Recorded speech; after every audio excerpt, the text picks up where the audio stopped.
Bienvenue à cette vidéo trimestrielle sur Personal Portfolio.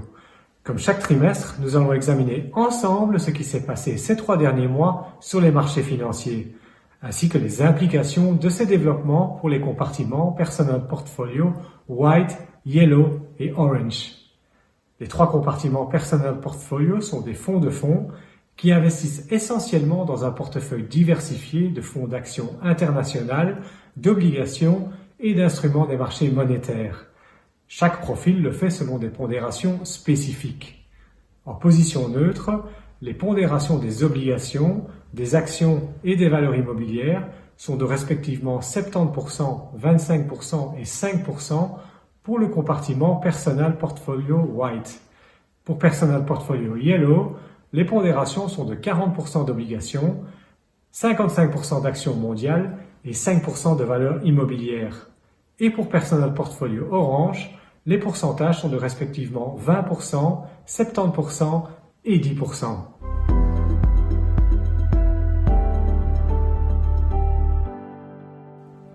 Après avoir subi la correction la plus marquée de leur histoire en février et en mars, les actions ont entamé fin mars un rebond impressionnant qui s'est poursuivi tout au long du deuxième trimestre, grâce surtout aux mesures de relance massives des gouvernements et des banques centrales, mais aussi à l'amélioration des nouvelles relatives au virus en Asie, en Europe et dans le nord des États-Unis. Les plans de déconfinement progressif et les bénéfices des entreprises dépassant les attentes ont également alimenté le rebond. Les banques centrales ont maintenu leur approche accommodante, tout comme les pouvoirs publics qui ont continué à élaborer des plans de relance d'envergure. C'est surtout dans la zone euro qu'un important pas en avant semble avoir été effectué, avec le fonds de relance de 750 milliards d'euros proposé par la Commission européenne. En juin, les nouvelles relatives au coronavirus sont cependant devenues plus mitigées.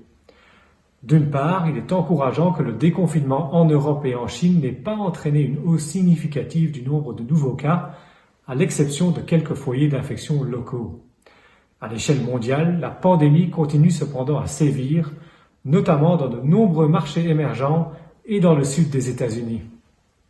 Les actions mondiales ont ainsi rebondi de plus de 16% au deuxième trimestre. Les actions américaines ont même fait un peu mieux grâce au poids important de la technologie, des services de communication et des magasins en ligne, des secteurs qui ont profité structurellement de la crise. Les valeurs immobilières n'ont quant à elles progressé que de 7,7%, étant donné que les revenus locatifs sont largement sous pression. Les marchés d'obligations d'entreprise ont profité du soutien des programmes de rachat des banques centrales. Les obligations d'État sûres n'ont guère évolué, le taux à 10 ans ayant clôturé le trimestre quasiment inchangé aux États-Unis et en Allemagne. Les obligations d'État en euros ont globalement gagné 1,8%, mais ceci est surtout imputable aux solides performances du papier d'État du sud de l'Europe.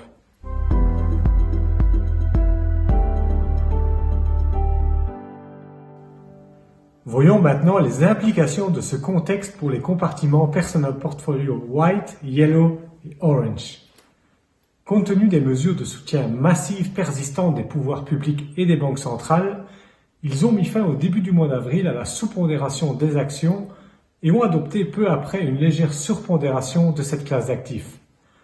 Cette position a été conservée jusqu'à la première semaine de juin, étant donné que les marchés bénéficiaient, grâce au déconfinement progressif, d'un contexte très favorable avec un redressement des chiffres de croissance, une amélioration des nouvelles liées au virus et des mesures de relance persistantes. Durant la deuxième semaine de juin, les compartiments ont décidé de prendre quelques bénéfices sur la surpondération des actions. Dans un premier temps, ils ont eu une préférence régionale pour les États-Unis. Les géants technologiques américains profitent en effet de la forte hausse de l'utilisation d'Internet et du télétravail.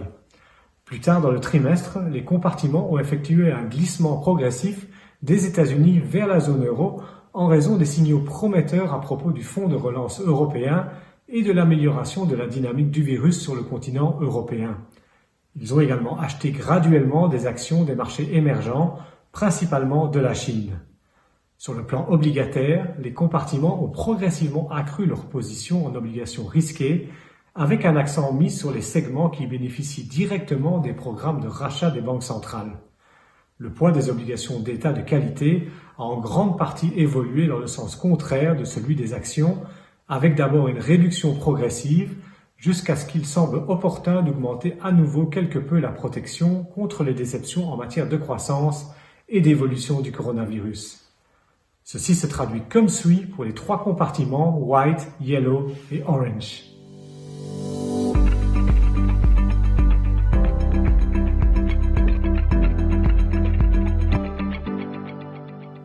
Après un premier trimestre dramatique, un rebond impressionnant a suivi au deuxième trimestre.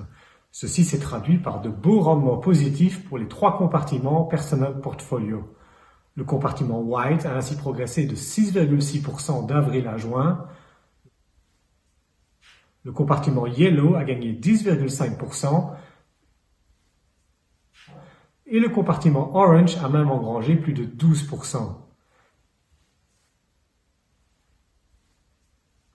Examinons ces performances plus en détail.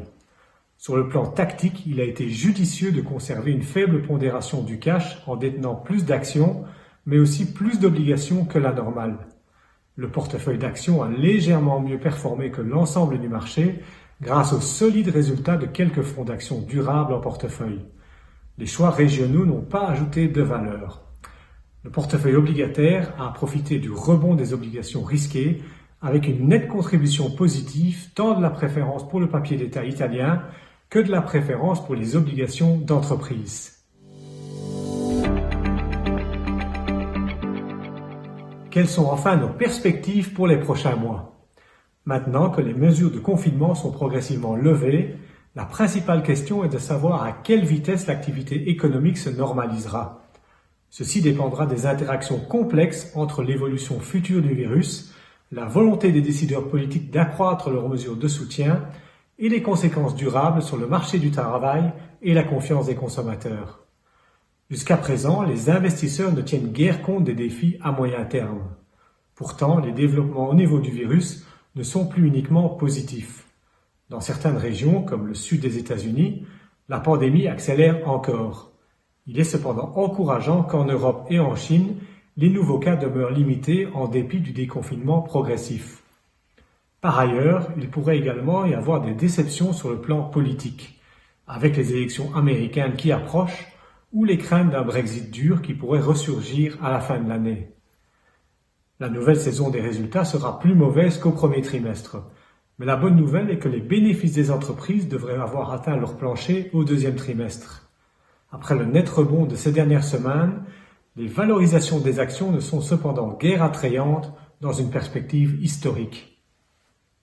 Globalement, les nouvelles décevantes relatives au Covid-19 à la fin juin ont conduit à une plus grande prudence.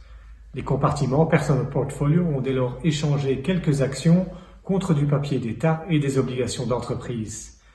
Néanmoins, le redressement des chiffres économiques, les mesures de soutien massives et le positionnement pour l'instant toujours prudent de nombreux investisseurs constituent des facteurs de soutien non négligeables et justifient toujours une attitude positive à l'égard des actifs risqués. Nous arrivons ainsi à la fin de ce rapport vidéo. Si vous souhaitez des informations plus détaillées sur les risques, les rendements, les frais et la taxation, vous êtes invité à parcourir les informations clés pour l'investisseur, le KID, que vous pouvez obtenir gratuitement sur notre site www.personalportfolio.be ou auprès d'ING Belgique qui assure le service financier. Je vous donne rendez-vous dans 3 mois pour dresser un nouveau bilan de la situation. Entre-temps, je vous souhaite de profiter pleinement de l'été.